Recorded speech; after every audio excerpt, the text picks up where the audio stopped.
What is going on, guys? Tristan here, and welcome back to another episode of the Kast. Today, I have a really good one for you. I'm interviewing an ice cream lady all the way from my hometown in New Jersey. I'm going to interview her today and hopefully get some free ice cream from her. Let's see.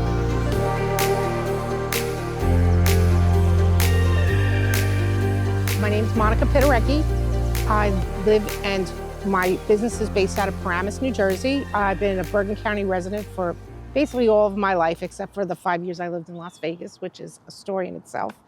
That's about it. This is my 5th anniversary with my business. So I'm starting my 6th season, and it's been extremely successful. Okay, you said it was like a couple days, right? It was like your 5th anniversary? Yesterday. Wow, that's awesome. Congratulations. Thank you. So the first kind of thing I like to do on the podcast is kind of talk about how we met so that everybody kind of knows like our story and like how we came to like know each other. Okay. So do you remember like meeting me? Do you remember like our first interaction? Yes, it was at the Paramus fireworks show, and it was actually a rain date. Yes. So the rain, and it was like in August. Yeah, it was like weeks and weeks after it was supposed to be. Yeah, true. And it was kind of quiet. Yeah. I saw some people I knew from there. Overall, the turnout was quiet, but it was because it was August. No, That's right. I think it was actually the end of August. Yeah, I think it was really end of summer, like kind of weird. It was a little. But yeah, so that was, I believe, 2023. Yeah, I was shooting photos for that gig. Actually, I was working for like the town. It was really cool. It was a really cool opportunity. I got some really good shots too out of that. Yeah, but yeah, I remember. You sent me some shots. Yeah, I remember meeting you, and I met your husband, and then I was like, oh, let me take some pictures for you guys. I remember. Yeah. Because I was working it, and then. Do you remember the second time we met? Do you remember after that? Oh yeah, you came to my house. Yeah, I came. Oh, that's right. You were there, weren't you? Yeah.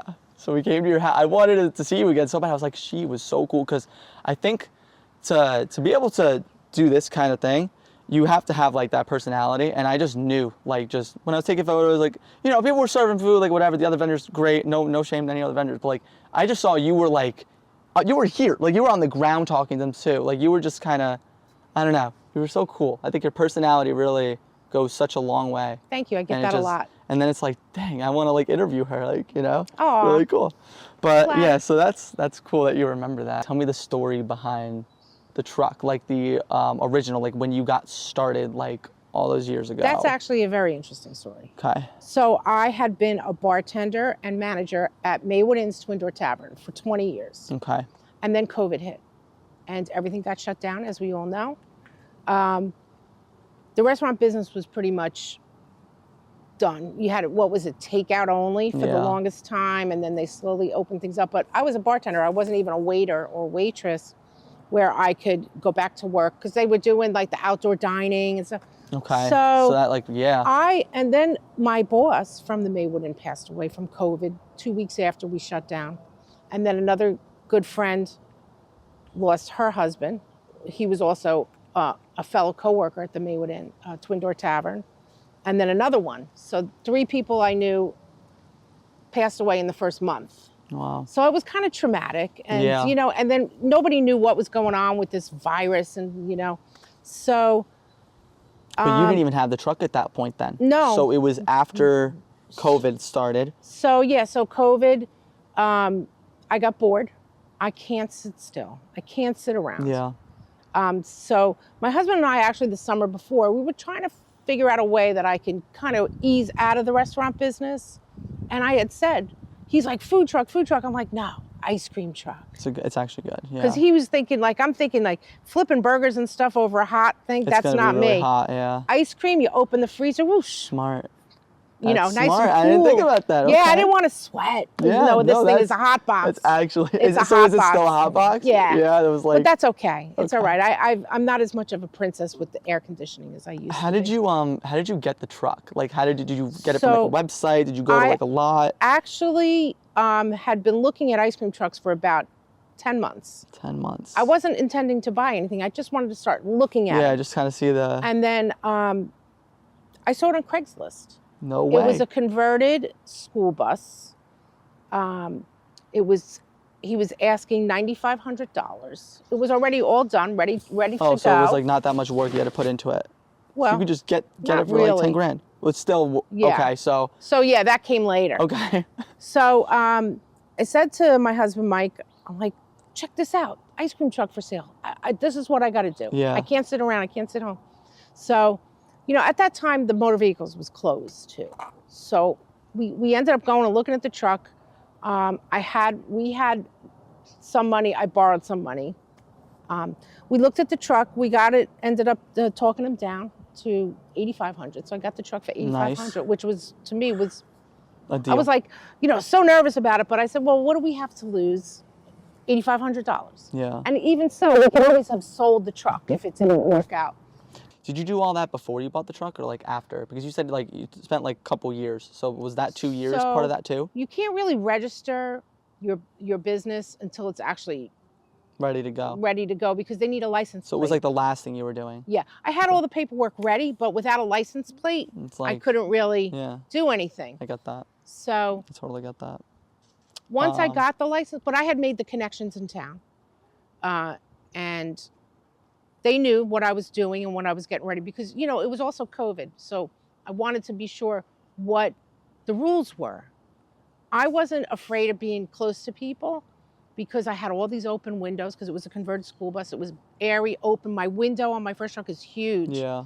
And they did require that we wore masks in the beginning. And what I did, and this was like my signature talking point amongst the people. Mm-hmm. You know those baskets that they have in church that they collect the money? Yeah. So that's how I Collecting worked the with money people. For the, oh, no so way. when they would order ice cream, I would put the ice cream in the basket, hand it down to people.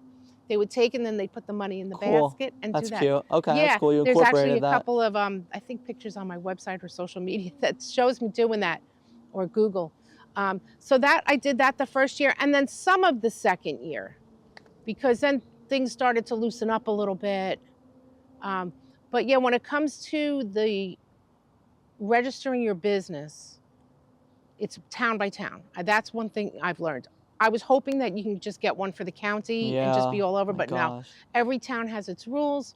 Every town has its health departments. What are like a couple of the rules? So like certain parks you can't go to. What are like some other? So county parks are out of the question for me, unless it's an event and they get a permit for me to come specifically. Got it. So the client would have to request a permit. Like for example, last Sunday I did, I forget the name of the actual walk, but it was for cystic fibrosis. And they had a walk in Van Zorn Park. They asked me to come. They got permission from the county. County sent me an application. County sent out a health inspector. They want to make sure each event they're sending out a health inspector. Every single event and every single town has their own health inspector. They want to come. They want to see what you're doing. Want to make sure that that things are legit. Yeah, 100%. And your freezers are working. You are legit. You're like the most legit. So. And I like the prepackaged ice cream, and the reason why is because it keeps things simple. Yeah. Like easier to maintain. I wanted to make my business simple. I wanted to work smarter, not harder. And it took a little while to get there. But when you have a soft serve machine, which I know is much more profitable and things like that, but it's also more headaches. It's more And you could put that in a truck? Like I thought that was like McDonald's, you know what I mean? Like, yeah, no, you can put that in a truck. You just have to have the power. Okay. And you need a commissary kitchen, which is something I don't need with this. You need a certain course, I forget what it's called, restaurant, like serve safe. Okay. Safe serve, which I took anyway. I have that course. I did that anyway. And so many more rules when you have soft serve. Got it. I didn't know that there's a soft serve is like limiting. Can I ask? So I was gonna ask you this later. Yeah, in the like interview. Mr. Softy and stuff like that. So. Yeah, I guess I didn't really consider that. Yeah. I was thinking more just like ice cream bars. Whole like different set of rules. Whole different set of rules. Yeah. So I'll just ask these questions now. I was gonna ask it later, but like I'll just do like a little rapid fire. What is like the most selling ice cream that you sold? Chocolate chip cookie sandwich. Chocolate chip cookie. At least this season. Like a cookie sandwich. Right there, chocolate chip cookie sandwich. Wow. Yeah, I could see that. That's this season. What is your favorite ice cream? Like out of all of them. Right now, my favorite is the Reese's stick. It's kind of new. It's Reese's. Is it on here? Peanut butter ice cream. It's right there next to the door handle. Okay, yeah. Peanut butter ice cream on a stick with a thin layer of chocolate coating and then cake coating on the outside. It's very good. Okay. And the harder and more frozen it is, the better. Do you are you like, after, so it's 5 years now, right? Are you kind of like, 5 years in my 6th season. are you kind of like over ice cream, like the taste? Oh, no. Or do you always sneak yourself one? Oh, like what too extra? much. Yeah, okay, Too that's much. awesome. As a matter of fact, when I first opened my business, I go to the doctor every 3 months. He checks my A1C. Do you ever? But my first 6 months, my cholesterol shot up 50 points. So I've learned to pick the ice creams that don't have a high cholesterol now. Or I just don't eat as much. Okay. So yeah, it's worn off a little bit, but I still love my ice cream. What's like the hardest ice cream to get? Is there like a rare ice cream? Like, is there an ice cream that's like gotta get it imported, or it's like very hard or annoying to get for the customer? Like, My first season was SpongeBob. So hard to get because that's when they were doing this, how to find the perfect SpongeBob. I don't know if you remember that. oh TikTok yeah, they had like with the googly really eyes. weird looking ones. Yeah. So they were trying to find the perfect. So all the kids were getting SpongeBob. We couldn't get them. We couldn't keep them in stock enough. That's awesome. It was so much fun too. That's so funny. That's it was so so funny. much fun. Awesome. So the SpongeBob And the were strawberry rare. shortcake, the classic. Oh, those are the best. Good humor Those are strawberry my favorite. shortcake. So they're rare. They're like, No, they're not rare. They're just such a huge seller that they sell out. You can't keep them in stock. And then even the distributor has a hard time getting them. I was traveling into New York to try to find them. So you have to have different distributors for different ice creams, or do you have like one main that like you get all your ice cream from, and then you have like one or two that you get like the SpongeBob's and like the Ben 10s or something, you know? The first year, I knew of one distributor down in Patterson that I went to all the time. And then the second season, I had learned of another distributor not that far away. And they had some items were better prices. Okay. And you know, the dollar here, dollar there, that adds up over the course of a season. But you're buying in bulk, right? Like you're buying a lot of ice cream. I wish I had a number off the top of my head, but I'm gonna just say 2,000 to 2,000 ice creams?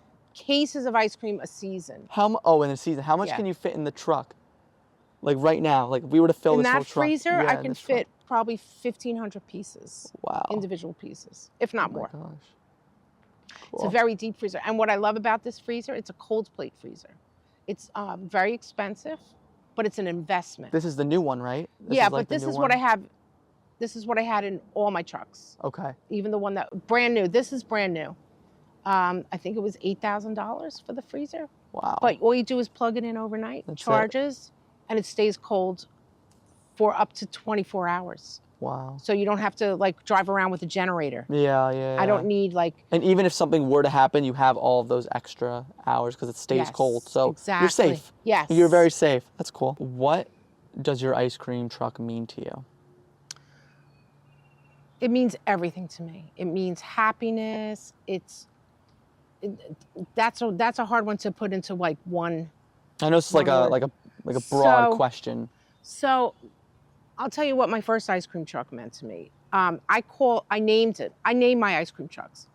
My first ice cream truck was named Angel. And the reason why I named it Angel, I lost my brother a couple of years ago. And I always felt like he's an angel watching over me. And then of course, during COVID, when I lost my boss, he was like a brother to me. And then the other people that I had lost, I felt like it was appropriate. That's why that truck is named Angel, which I still have. I still have Angel. Just she's not out on the road as much as this is my main truck now. Got it. Yeah. Do you have like a favorite memory with all of your the trucks? Like, do you have like something that you think about every time you think about the trucks? The first summer, I do. It was so much fun. It was crazy because I didn't know what I was doing. And I tried the traditional route, driving around the streets, playing music, but it wasn't working. My husband had an idea. He said, why don't you make it like an Uber type of Uber ice cream? Yeah. Like ice cream on demand. I said, that's really a good idea. And so can you do that? So what I did is I posted in the Paramus Moms Facebook group and the other moms, Maywood, River Edge. I posted, I have an ice cream truck. If you want me to come, text me your address. And you'll just show up. My phone blew up. Wow. So that first summer, I sat in my truck and my mom came with me out all day because we were bored, we had nothing to do. Everything was closed. So we wanted some normalcy. And what it did was it brought normalcy to some of these families that were stuck at home. You couldn't go down the shore. You couldn't go on vacation. You know, nobody knew. The hotels were closed. The bars were closed. The restaurants were closed. So it was a little bit of normalcy. Cool. You know, so my phone blew up and we would just literally like one after the other. Like I had an annoying ring on my phone too. It was like, oh my God, there it goes. Yeah. So there was days where it would go off 30, 40 times. That's such a cool idea. And it, you know, so what I did is I bounced all over these 5 towns for like 2 or 3 months, just bouncing around. Every once in a while you get a call, oh, I'm having a party, because then they loosened up the rules a little bit. Then you can have 50 people. So then that's how I started booking parties. And so instead of a $3 stop, it became, you know, $150 stop. Yeah, stay for a couple I hours. saw that the potential of doing catering work was Makes where the sense. money was Yeah, at. it makes And that's sense. why I pivoted into that. But you wouldn't over even, the- so it's because though of that idea Yes. that it kind of like kickstarted I made everything so for many you. connections that summer, and so many families were so thankful to have something that their kids can, yeah, the ice cream lady's here. And that was ended up becoming like my logo. Hey, the ice cream lady's Yeah. here. So yeah, my husband actually came up with the name the Ice Cream Lady, which I thought was genius. Did you design the logo or? The actual logo with the red circle? Yes, I did You made that. I did that on Canva. Awesome. I just wanted to keep it simple. Yeah. I'm like, And it shows that like making any kind, just make your own creative. Yeah. Like it can be, it's Yeah. fine, use Canva, whatever. It's more about creative, right? yeah. So that's cool. You're saying that the events really got you kick-started and you were. Well, that first summer, I made so many connections, you know, more like one-on-one with people. So the next season 2, is when things started to open a little bit. You know, schools started going back hybrid, or teachers were back in the classroom. So I would get calls from principals. Hey, I want to treat my teachers to ice cream today. So I started going to the local schools. Awesome. Then offices started opening. They wanted to welcome back their employees. Hey, I want to treat my employees to ice cream. So that's how my business started to pivot from going from house to house to house to business and group things and But you would have never been able to if you didn't start out with the with the door-to-door Yeah. kind of, right? So I always credit Paramus moms Yeah. for helping me launch my business. So it's safe for you to say that your community really like supports you, especially Oh, God, Paramus. so much. Or Paramus moms, right? Paramus families, and then of course all the other surrounding communities that I've gotten to know very well: Maywood, River Edge, Oradell, Rochelle But Paramus Park. is like home base, right? Yes. So can we talk about like the day that like everything changed on that? Okay, so 'Cause leading up to that, everything was going really well, right? the demand for my services were so much that I bought a second truck. So on April 20th of 2023, we went and bought an old short school bus, a mini school bus from a place in Patterson. It was a retired school bus. So for the next year, my husband, on his spare time, vacation time, converted it. Did everything from scraping Which is awesome scraping that- off all the stickers. It took a year. Yeah. A lot of blood, sweat, and tears. A lot of hard work went into that truck. He made my second truck, because I bought it on 420. It was named MJ, Mary Jane. Cool. So her name was MJ. Gotcha. So he worked so hard on that truck, and we put a lot of money into it, about $30,000 into the truck. Wow. Into the second truck. Into the second truck, and we made that truck everything that I wish my first truck had had. So it was custom. It was my thing. This was, oh, I loved it. Kind of built it loved ground the up truck so kind of deal. much. Yeah, and then so we got the truck into service. My cousin was going to help me. That's with the second truck, and my husband, either him or my husband would drive the second truck for events and stuff. Yeah, so like your family's really getting involved. Yeah. And helping So you. 2 It's weeks awesome. after it was in service, I did my first school event with it. It was the Ridge Ranch Carnival, which I've done several years now. And I got home that night and parked it in the driveway, like it had parked for a year. Just like any normal. And Went inside. My husband and I had dinner. We were watching TV, started dozing off. I was asleep. He was still semi-awake, but he noticed out of the corner of his eye a strange glow coming in the back window. He jumped up and he said, something's wrong. He knew something was wrong, something was weird. Yeah. He ran to my back room, he looked out the window and all he saw was a ball of flames. He's like, fire, fire. You know, I was like, Oh my God. I was asleep. So grabbed the dog, grabbed my phone. I was trying to call 911, but my hands were shaking too much. Then people started running up to the house, you know, get out of the house, get out of the house. So we got out, me, my husband, my dog, we all got out safely. And I didn't know that, I was just so afraid that the truck was gonna blow up. So then literally within what felt like 30 seconds, they were there like that. The police were there like that.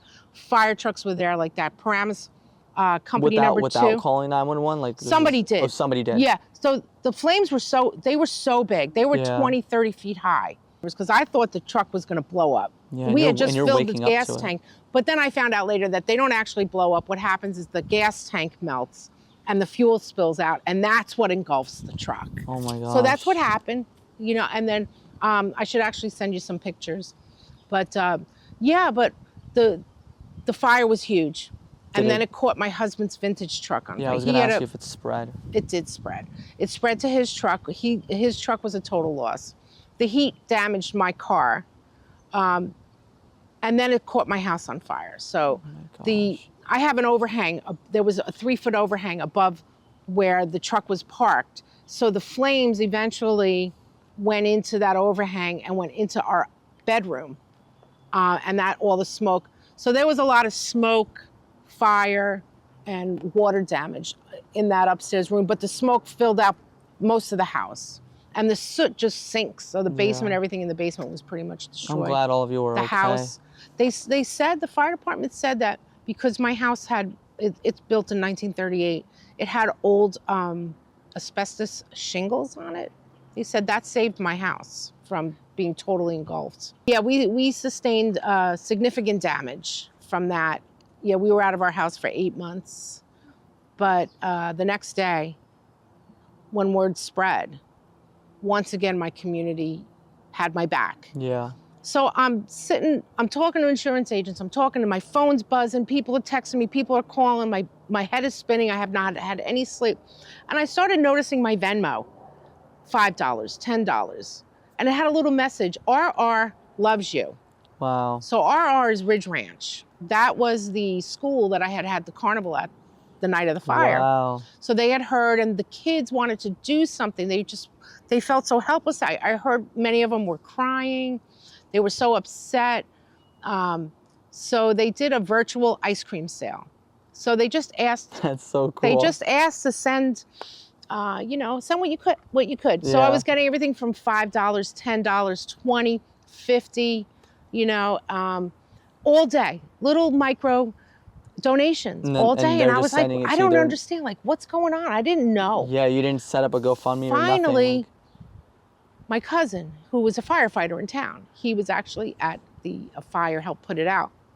He said he had heard that they started a little virtual ice cream sale at the school, and that's what all these donations were. Wow. And in the meantime, I had a good friend from Maywood who I actually sponsor their girls softball team. He started a GoFundMe. And then my daughter started a GoFundMe. And then someone from Paramus Moms started a GoFundMe, which I was so grateful for. So that raised, I think, collectively about $22,000. And then the little ice cream sale and then just direct donations was maybe another $3,000 to $5,000. Wow. So I would say collectively between $25,000 and $27,000 the community, family, friends raised for us. Yeah, that's so huge. Now here was my dilemma. I was double booked with both ice cream trucks for the rest of the month and most of June and some of July. And I was like, what are you gonna do? I only have one ice cream truck now. How are you gonna do it? So a lot of the bookings, people were very understanding. I tried not to cancel anybody, but Some people were I'm sure able they'd to, be understanding though. yeah, some people were able to, you know, change their booking and things like that, which we worked through. But I started looking for another ice cream truck. And honestly, they were all junk. Like for what I could get for 15 or 20,000, I was like, Forget it. no way. I'm not going through that again. You know, because we had spent a year working on this truck. Yeah, I you've already spent put over so much time. $10,000 just mechanical tires, things like that. I didn't want to have to do all that again. We were exhausted. It was really hard. So my husband talked me into just going new. So we took the money that we would have spent on the truck, we put a down payment on this, and I was able to secure financing. I was like, well, I'm all in now. Awesome. I went all in. Yeah. You know, the last thing I really wanted was $1,000 a month payment, but I said, I'm gonna make it work. My husband said, we'll make it work. Somehow we'll make it work. Yeah, and it's like you're more secure. I think it's safer, it's newer, you deserve it. You've been doing this for 5 years. And yes. Kind of a silver lining, right? A little bit. It was. And so if you notice my little ice cream lady that's there, it's surrounded by hearts. That's by design. I wanted that because I wanted it to be the ice cream lady showing love to her community. That's the meaning behind the ice cream lady there with the hearts around it. So what I did to satisfy, this took a couple of weeks to get. I had rented a Penske van. During that time? Yeah. I rented a Penske van. I had a push cart. Put it into the van, strapped it in, grabbed, see how those are magnets? Like, and they're on the inside of my truck now, but I had these big magnets that have my logo on it, and I just covered the Penske thing with my magnets. Smart. And these are stickers you get from your distributor. I just bought car magnets, and I put them on there, and I cut them. Cool. And I just put it on the van. So you did that for each one? So yeah, you can for each ice redesign cream. it, you can move it. Yeah, exactly. That's the stickers. These I had custom made. Okay. From somebody I met on Facebook. So I like the magnets better than the stickers because when I run out of something, I can just pull the magnet instead of, you know, the tape with the X on it. Gotcha. So yeah, cool. So we rented a Penske van. I did that. I only ended up needing it a week. I rented it for 2. Only ended up needing it a week because I found this. I drove it off the lot. We went into a dealership at 5:30. They were closing at 6 o'clock. You just did it. I said, I see you have a bunch of Ram ProMasters on your lot. He had 20 ProMasters because someone had bought a fleet and they bought a fleet of 100, ended up only taking 80. So they were looking to get rid of them. So and back then, dealers were getting like $5,000 to $10,000 over sticker. But this guy gave it to me for only $500 over sticker. Nice. You know, and it's brand new. The story went a long way. They wanted to be part of the, part of the community that helped us out. So they gave us a great price on the truck. Yeah. That's awesome. And so that's good. Your community really helped you with the financial part of all of it. You know, getting the new truck and everything. If it wasn't for them, I would not be driving this van because there's no way I was getting financing by putting down $1,000. Yeah. But because I put down, I think it was 15 or 20. You know, banks will take a chance on you. Was there anything that you lost in the fire that you just can't get back? Like that's not money, it's more like a memory or like something that... You know, we were very fortunate. All our sentimental stuff, at least most of it, was in tubs, sealed. So even though the outside was covered with soot, the stuff on the inside was okay. Okay. A lot of stuff we lost, yeah, but to me it was just stuff. That's good. You didn't lose anything that was like to me it was just stuff. I loved this couch. I loved this. Yeah, but it's replaceable. Yeah. There's nothing that you lost that was like... Yeah, no. What's something that that people don't understand about going through something like that?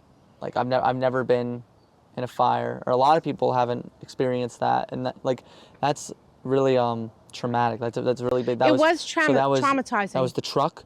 Your husband's SUV or truck. Was it a truck? It was a Ford F-250. It was a 2001. So you lost 2 trucks. Oh, we had just spent $25,000 on restoring it too. Yeah, your car, and then part of your house. What is the other ice cream truck? The original is still good. It's still good. My cousin takes care of it. Okay. And we use it, but this is the main truck right now. For me, it was so overwhelming that I was numb. Like for the first couple of weeks, I just did my life and I got through it. Like I would say to my husband every single day, how am I going to get through this? How am I going to get through this? I had my busiest time of year. I do like at least 25 to 30% of all my annual business in the month of June. That's a lot. It is. In 1 month. In 1 month. You're booked like every day? Every day, double booked. And sometimes it's from 10 a.m. till 10 p.m. So that was, for me, that was tough. I would have to say everybody's story is probably different, but for me, it was getting through that. And my husband was, he was really, really traumatized by the whole thing. So being supportive to him and me, I was just strictly in the business mind. And I wasn't as upset over losing the stuff as I think he was, but I think it was more so his truck.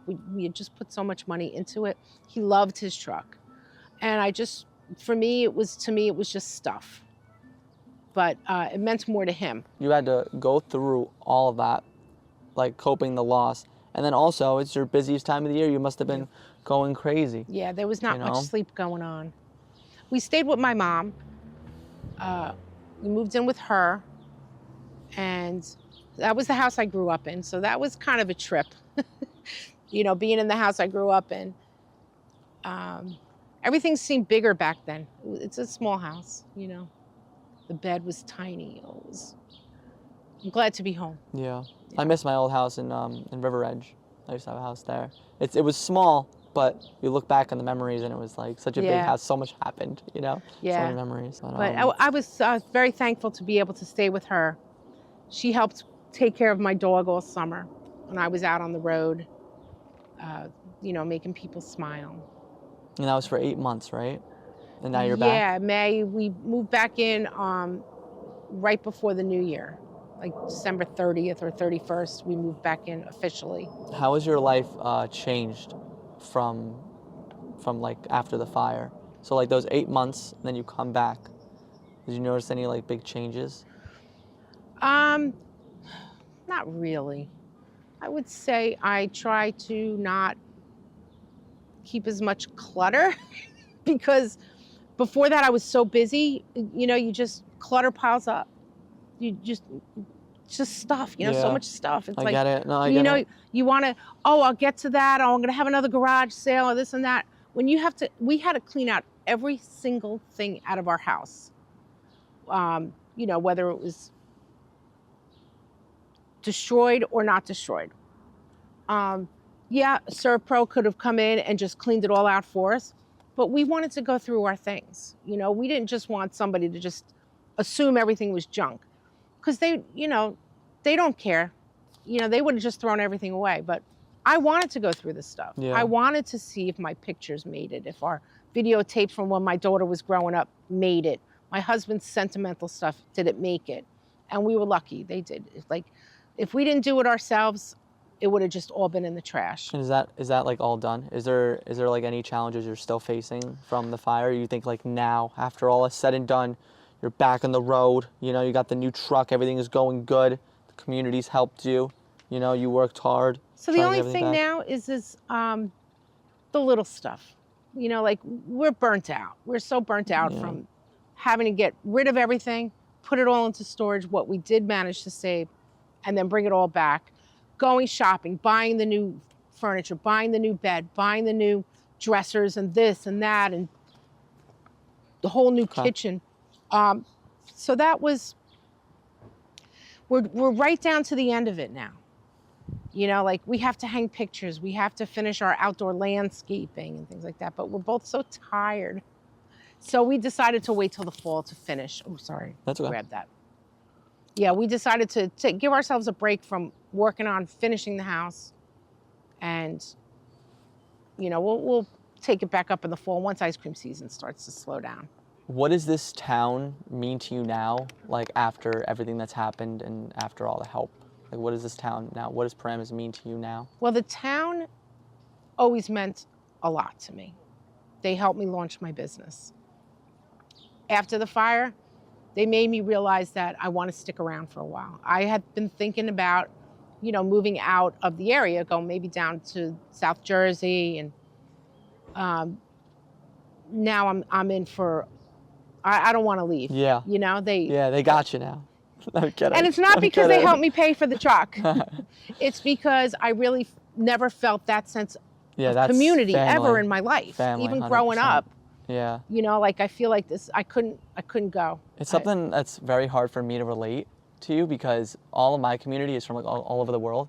Like I don't have like a truck in a town, you know what I mean? Yeah. Like you have that kind of, I have my family, my friends local that support me.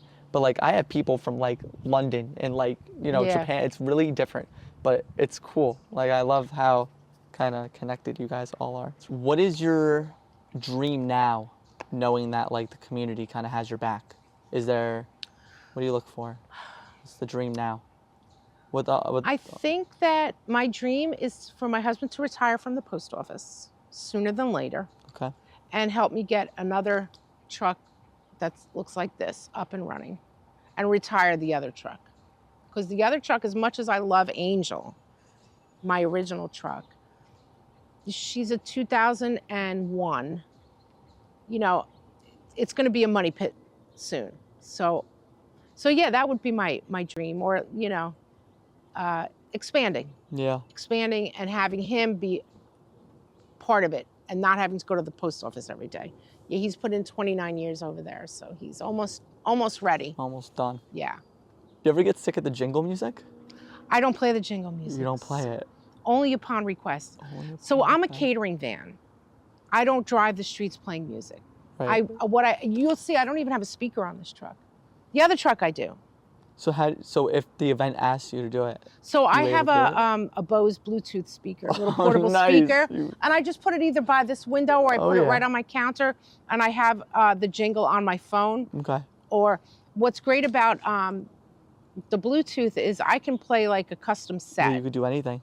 Yeah, so when I'm doing an event, I have a summer playlist with all songs of summer. Oh, so you're like the more futuristic ice cream truck, Yeah. Play the cool music. And what's good too is you can do the microphone. Like I have an app that's a microphone that I just talk into my phone, and that's so cool. Like, hey, last call for ice cream. Really? So you use an app for that and just connect it to the speaker? Yeah. Wow. Yeah. I think that'll do it for the interview. Before we go, I just want to let you know that that my channel, my community, everyone from my side supports you. Oh, thank really you. cares, and we just want to give you a little something too. So we're gonna donate to you. We're gonna give you $250. Holy shit! To support you through everything you went through. That's amazing. So much. I know oh my God! Why would you do that? That's not necessary. I want to help you. I know it's not a lot, but that's huge. I wanted to give you something. That's crazy. And just thank you for coming out today. I still see, like I'm all choked up now. Oh, you're good. So people just continue to amaze me. The support. When people were giving me all this money, I was like, I felt weird about it. Like, I'm the one that's usually writing the check to help others. You deserve it. You really do. And when people were giving me money, I felt awkward about it, but my daughter and my husband were like, it's your turn. Yeah. You've been helping people. Even when I was on the balls of my ass, I would always find $50 to help somebody, or $100 to help somebody that was less fortunate than me. I think your story is very inspirational. I think even just making that leap of faith in COVID and just getting your first truck and getting out there, and it's a lot of work and a lot of time, and the time you put into all the trucks, it's a lot. You deserve it. It is your moment. And thank you. I'm just appreciative that you again came out today and I got to speak with you one-on-one. Yeah, so thank you so much for coming on the interview. Again, is there anything that you want to say to the camera before we go? Just that I consider myself blessed to have done this initially during COVID, when things were really hard, physically, mentally. You lost your job. Like this pulled me out of a funk, And then when it came time for me to go back to my job, I was able to say, I'm okay. I don't need your job anymore. I can work for myself. Yep. Because I was surprised to see that I can make a living doing this. So yeah, I consider myself blessed, and it's because of everybody that's helped me along the way. I will always be forever in debt to Paramus Moms Facebook group. That's the one. Shout out They're to the them. ones that launched my business, and I tell them that all the time. But if it wasn't for you moms, I wouldn't be where I was. And then, Yeah. like I said, during a really tough time, them and then all the community really helped me out. And I am forever grateful, and I consider myself very lucky and very blessed. And thank you again for your very generous welcome. donation. Yeah, no This problem. is huge. No. Thank you. Thank you for coming on. Thank you all for watching this podcast, this episode of the Kast. You're actually episode 2. You're my Excellent. second guest. Yay. So thank you so much for joining. Appreciate and it. yeah, I will see you guys all in the next video.